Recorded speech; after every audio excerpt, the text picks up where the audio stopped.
Food Explorers, get ready for another food adventure. Welcome to Palustre Cerca.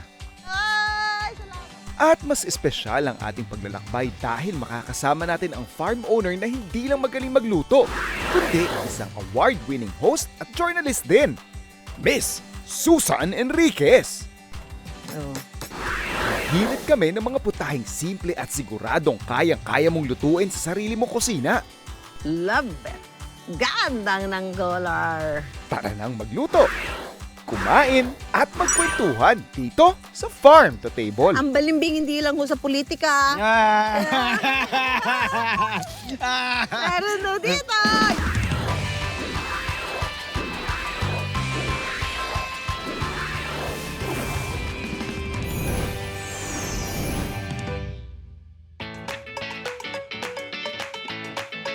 Food Explorers, syempre, we are always excited to be with people na talagang malaki yung inambag sa kahit anong industriya na pinapasok nila. And I am with one and only, Ma'am Susan Enriquez. Hi! Tututo si Chef dito sa aming munting farm, dito sa Palustre Cerca. So, alam mo, ako mahilig. Ewan ko ba kung ano mahilig ako sa halaman, mahilig sa prutas, mahilig sa gulay. Mahilig sa nature. Sa nature cup, ito golden shower. Oh, okay. shower, So, kwan pa lang siya. Nag-establish pa lang siya, nag-acclimate pa lang ba siya, ma'am? Kalilipat lang ba nito? Hindi naman, pero malapit na siya mamulaklak. Gustong-gusto ko kasi bulaklak niyan. Ang ganda, Okay. di ba? Ibang variety ng bonggabilya. Ayaw nga, no? But Di ba mas pino parang- yung dahon. Mas pino yung dahon, mas masinsin. Ito ang tinatawag na yellow kaimito o abyo. Abyu. Ito Okay. yung bunga niya, chef, pag hinog. Yes. Yan. Kita mo ang sipag nilang mamigay ng bunga. At saka, ma'am, ang liit-liit pa lang niya. Yes! Kunin mo na yan. Tapos gusto ko tikman mo dahil ko naman yung explorer. Ayan po. Yan. Hello, Abyu. Nag-meet kami Abyo, ulit abyo. na Yellow kay Mito. Opo. So, paborito ko yan dahil lagi siyang namumunga. Talagang masipag siyang magbigay ng bunga. Ito. Yellow kay Mito po yan. Uy! Yun! Oh, Grabe perfect. naman. Oo. Mm. Mm. Oh, grabe. Yan. Creamy. Mukha kang kay Mito. Mukha siyang kay Mito, di ba? Mm. Pero medyo kakaiba yung lasa niya. Parang tingin ko nga dyan, mas... Hindi siya kasing creamy ng kay Mito. Yes, Pero mas matamis siya sa kay Mito. At saka mas ano yung dense yung laman niya, Yes. di ba? Mas dense yung laman niya. Yung tamis naman para siyang, yung inasukalan, Oo. ganun yung tamis niya eh. Ayun, nakikita ko may papaya ka dyan, ma'am. Ito, papaya. Pwede ba natin gamitin pang luto yan mamaya? Uy, kita mo na bilog na bilog yung papaya. Kaya nga eh. Ma'am, ito, hulaan mo na lang. O, ito ay chicken breast, di ba? Chicken breast, Ano, pinipilay mo ba yan? Paano? hinihiwa ko lang, pinaninipisan ko lang po. Oh. Tapos, kasi kadalasan, di ba, pag yung combination ng papaya, malunggay, tsaka manok, automatic, Tinola? tinola. O, pwede ginataan. Or pwedeng ginataan. Oo. Ito lang naman po, ibang kwan lang, ibang Anong gagawin? application, kumbaga. Oh. Same ingredients, pero iba lang yung atake. Oh. Gagawa tayo ng crispy fried chicken. Tapos yung malunggay natin, iibahin ko lang din siya ng presentation. Pinitas natin yung papaya dito, no? Yes. Uy, may bayad dyan. Ay, Pati itong malungga. ayan. Ma'am, ito, di ba nag-culinary school ka din? Oo. Sa busy ng isang Susan Enriquez, Oh. doon ka naman talaga bibilib kay Ma'am Susan eh. Talagang nakapagsingit pa ng culinary arts course ka. Wala lang, parang dagdag kaalaman. But, I mean, you know, let's face it, pag kami gano'n, parang may mga dagdag na kaalaman kang natututunan na hindi mo naman matututunan kung ikaw ay nasa kitchen lang talaga na nag-aaral. Yung kunya sa bahay. Oo, That yeah. makes sense. So, Yung technical foundation, ika nga po. Ano? yes, oo. Ang dami nagiging dagdag na kaalaman pagka talagang inaral mo ng formal yung isang bagay. Ganon. So, yun lang. Yun lang naman, parang meron akong gustong specialty, so gusto kong matutunan kung paano talaga yung tama noon. Okay. Ang paborito kong lutuin kasi pasta. Yan. Okay. So, inaral ko paano gagawa ng yung pinaka, yung pinaka noodles. Yeah. Fresh. Pasta fresca, kumbaga. Yes, oo. Yung ganun ba? Yung mga nanonood sa atin, mga food explorers natin na nagre-reklamo na busy sila sa buhay. Ah. Ito po, ang case study ninyo na you'll never be busy enough pag gusto mo yung ginagawa mo. Galaw-galaw, Yeah? pero hindi pumanaw. Di ba? Actually, bukod sa balustre, Plano restaurant naman ang susunod. Actually, hindi naman restaurant. Parang coffee shop lang na maliit. Okay. Parang ang order, parang limitado lang siya. Hindi ko, I Hindi cannot yung offer. full Yes, meron restaurant lang. menu. Ito lang talaga yung mga choices nyo, parang ganyan. Apo. So, tapos gusto ko talagang special siya. Yung pinupost mo sa FB mo is yung pagkain pagkaing malinis. Meaning, lutong bahay, alam mo kung saan mo hinarvest. Kaya sabi ko, chef, sa'yo ang happy place ko kasi palengke. Yeah, totoo. Kasi sabi ko, ay nako, pag ako na malengke, hindi mo pwedeng lokohin na sariwa ang isda. Pero hindi. Yes. Hindi mo ko sabihin, sariwa, maganda yung gulay. Alam ko ang bagong pitas. Yeah. Dahil essential life skill ang, pamamalengke, I think mas dapat i-integrate yan doon sa lifestyle natin. Lalong-lalo na ngayon, although kahit modern na. At the end of the day, it's sa afternoon. Yeah. Ayan ang mga words of wisdom. Ito, ma'am. So ano, chef? Ano yan? Ito na yung ano mo, yung chicken. Chicken. Ma'am, inasinan ko lang to, nilagyan ko lang garlic tsaka onion powder. Tapos i-fry lang natin. Yan. Oh. So, lang ito. Flatten talaga, Opo. no? Para na siyang torta. Torta na chicken. Tortang chicken, di ba? Yan. Chicken breast Tapos yung mo ng itong bread. breadcrumbs para po for texture. Oo. Okay. So ito na, chef. So, okay na yung ating chicken. Chicken fillet. Chicken fillet, i-rest lang natin yan, ma'am. Habang ginagawa ko naman yung side dishes natin. Okay. Well, Wow. side dish actually. Okay. Kasi yung papaya natin, Yan, parang yan, chef, yung magiging nito, yung... gulay element niya, ma'am. Oo, yun. Alam mo ba, chef, yung niya, yung dagta ng papaya, napakagandang meat tenderizer. Opo. Yung alam niyo yan, papain. Papain, pagka halimbawa gusto niyo magawa ng barbecue at ayaw niyo makipaglabang kayo sa karne, ano yun yung karne sa pinakadagta ng papaya? Ay, ang lambot ng inyong karne ng inyong mga barbecue, hindi kayo makikipagtalo. True. Pwede rin po nilang gamitin, ma'am, yung dahon. Dahon ng papaya, opo. Pampalambot din. Yes. So, yes, chef, parang ka nag-get ka ng parang yan. Opo, parang pang-atsara lang din. Pang-atsara, oh. Pero hindi ko po siya iluluto. Oh. Ang gagawin ko sa kanya ay Parang ensalada. ensalada po ang kalalabasan nito, ma'am. Okay, so iano muna siya. Lalamasin ko lang sa Lalamasin asin. para matanggal natin yung dyan. I'm just gonna rinse this. Okay, yan na, malambot-lambot na, oh. Opo, pliable siya agad eh. Mhm. Pero para lang mas matanggal natin yung dagta, ibababad ko lang siya muna dyan, ma'am. Bago natin siya i-rinse. Tapos, in a way, para na rin siyang nababrine. So, nagkakaroon ng lasa yung Pinaka-meat ng opo, papaya. ng papaya natin. And then finally, for our last component, Yes, you need yung this. pinaghirapan mo pong... Malunggay! Ayan. So, gagawa lang ako, ma'am, ng sauce. Sauce. Sauce gamit ang fresh malunggay. Oh, ibe-blender mo? Opo. Yun. Sariwang-sariwa Sariwa yan. po. So, we have cream here. Pampakapal din po ako. Mayonnaise.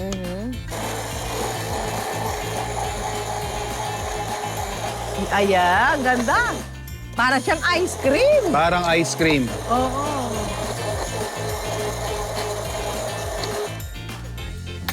Siyempre, ma'am, tigman ko muna.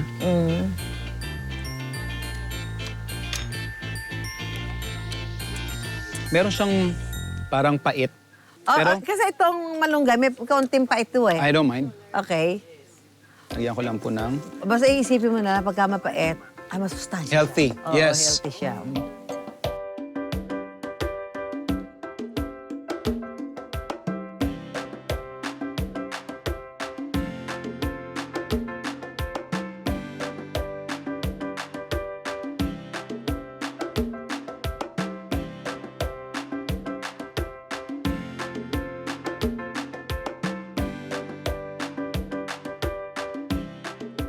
Ako yung chicken natin, I just wanna show them.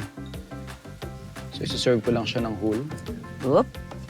And then, yung brined lang natin na Papaya. papaya, pinigaan ko lang ng kaunting kalamansi. Love it. Gandang ng color. First time ko ipagluluto si Ma'am Susan sa Farm to Table. So, Yes!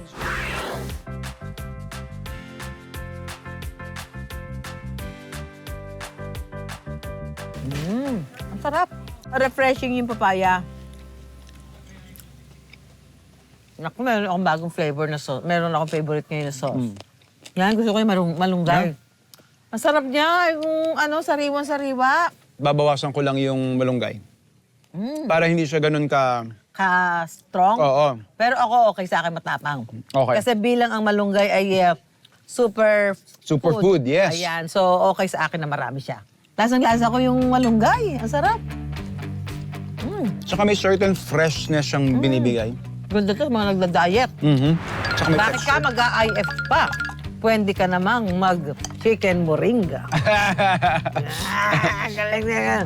Baka pwede ito ipasok man dun sa cafe mo, ah. Oo nga.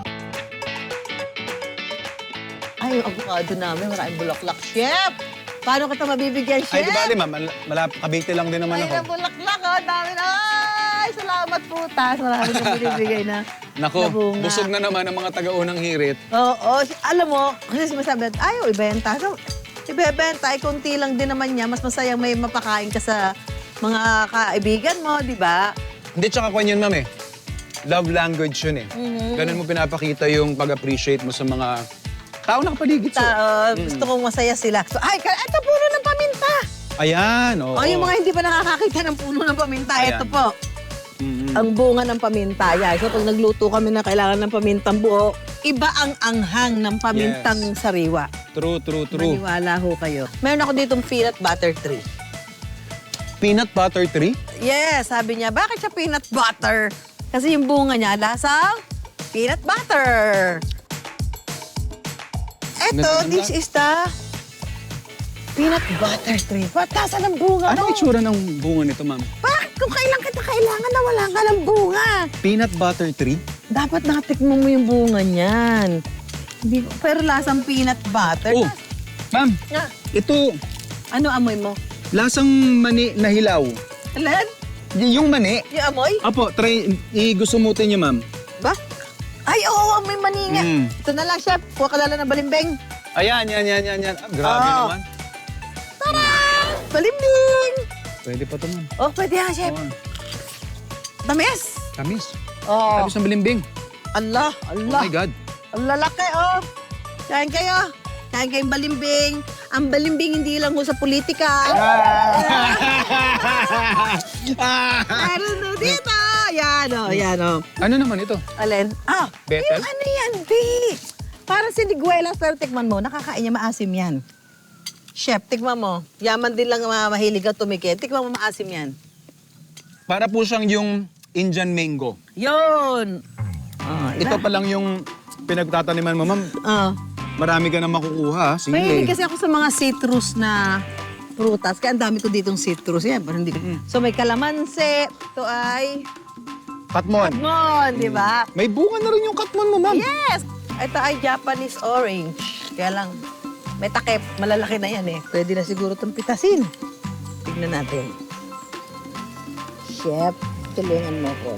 Tapos para matikman natin, kasi matamis yan, alam ko eh. Buksan mo, Chef, dali. Kasi Japanese, ano yun eh, yung Japanese orange. Alam ko pa, hinog na yan kasi malambot na eh. Ah, maganda na nga yung kulay. Ano po pagkakaiba ng Japanese orange sa kwan?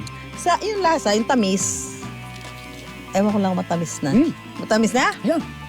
That's okay. Juicy. Saan? Puno.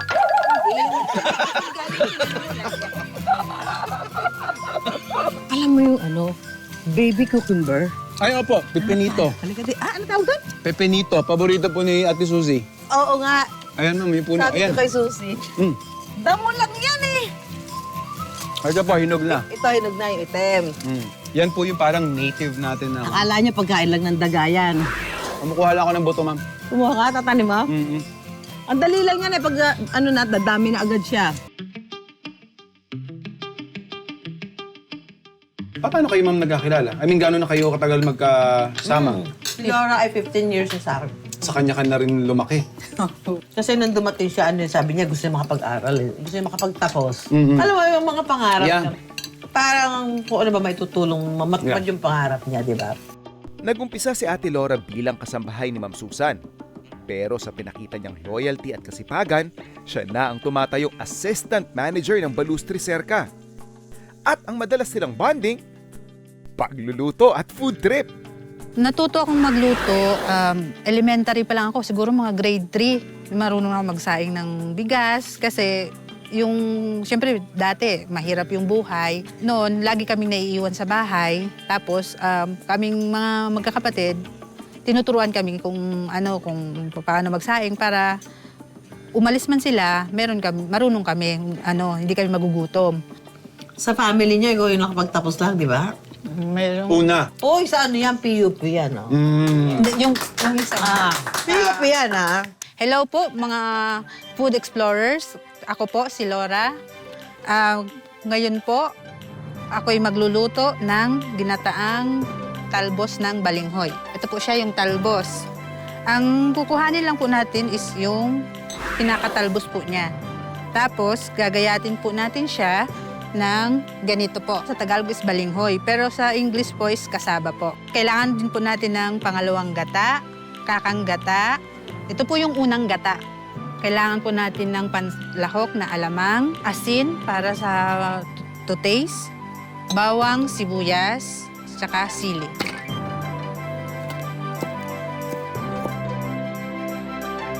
Ito pong recipe na to, kinalakhan ko na po to kasi ito po yung madalas na niluluto ng aming tatay.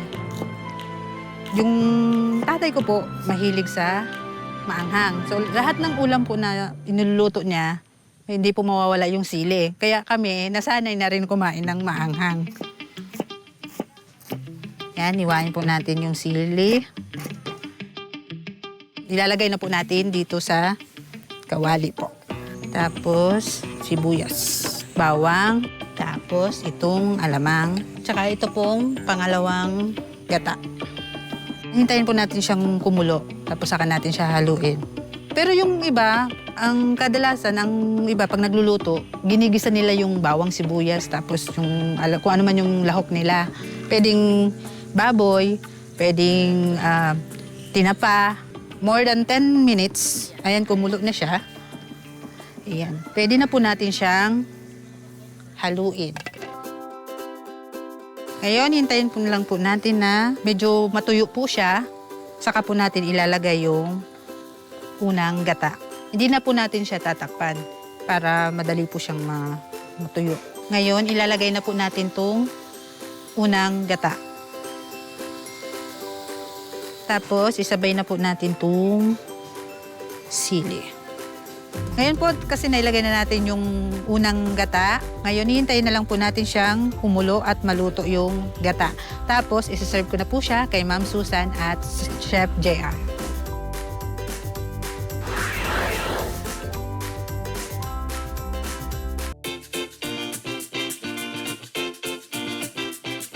Dito ma'am, may agriculturist kayo na katrabaho o Wala. Kami walang?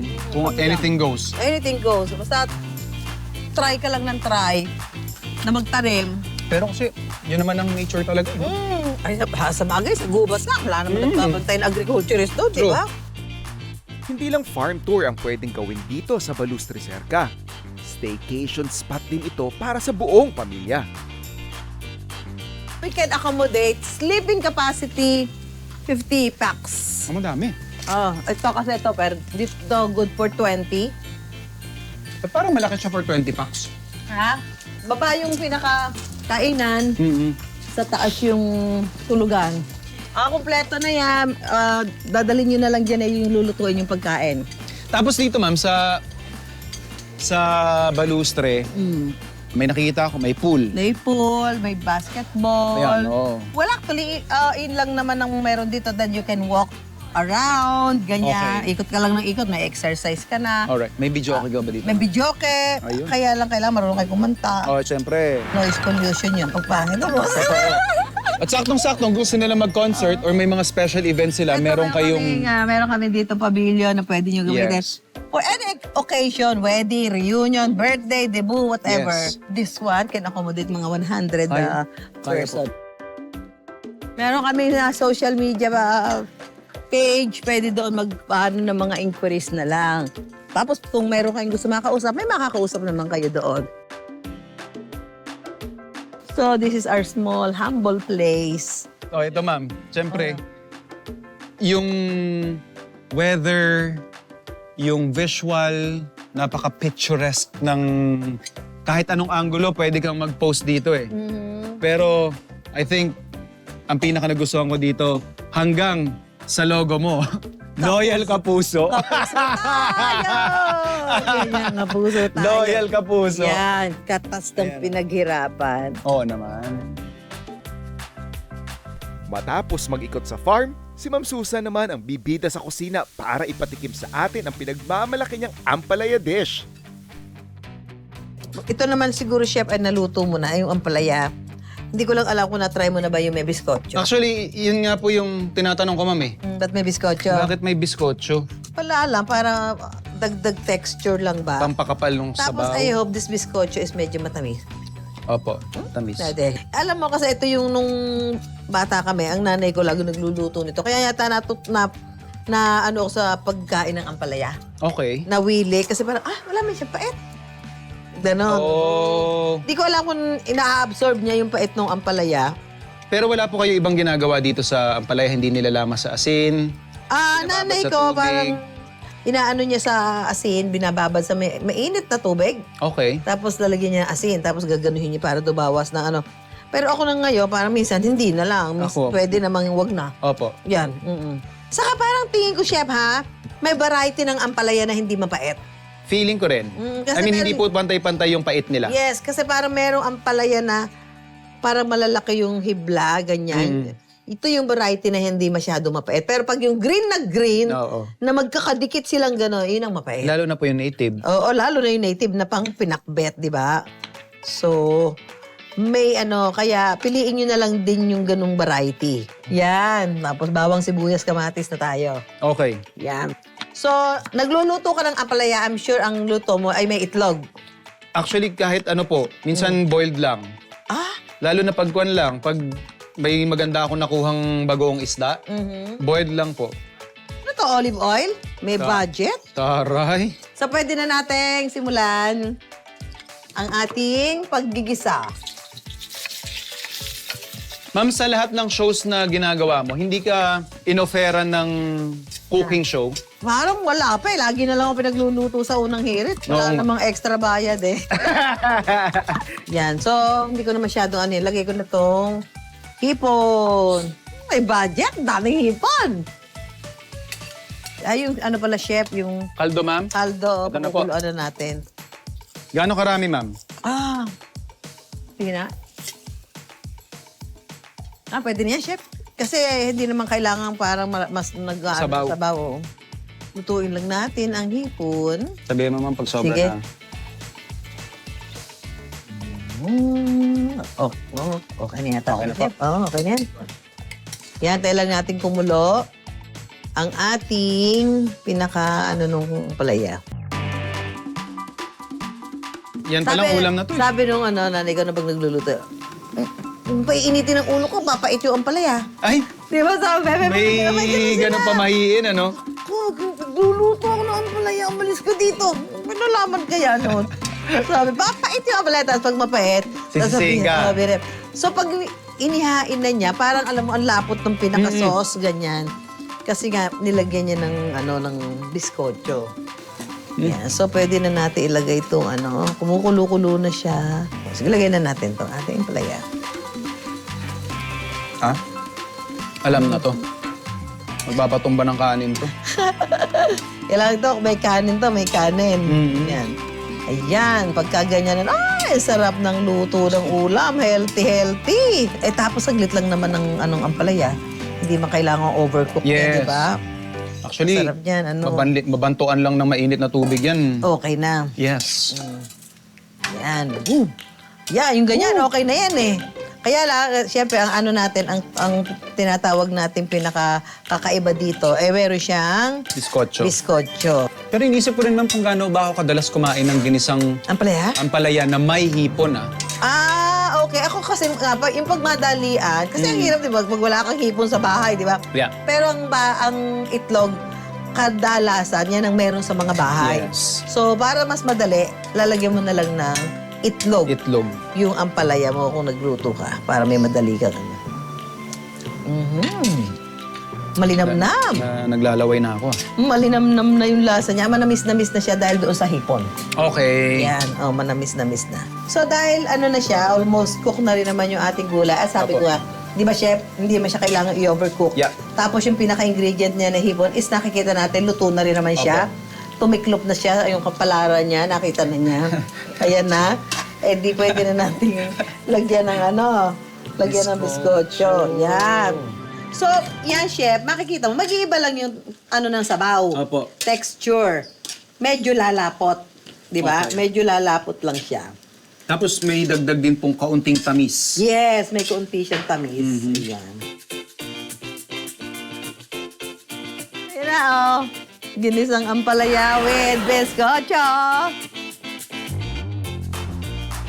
Ang excitement ko ay matikman ni Chef yung aking ampalaya with biskotso. Biskotso. Kasi sabi ni Chef, alam mo, nagluluto naman siya. Marami na siyang niluluto. Marami siyang alam lutuin.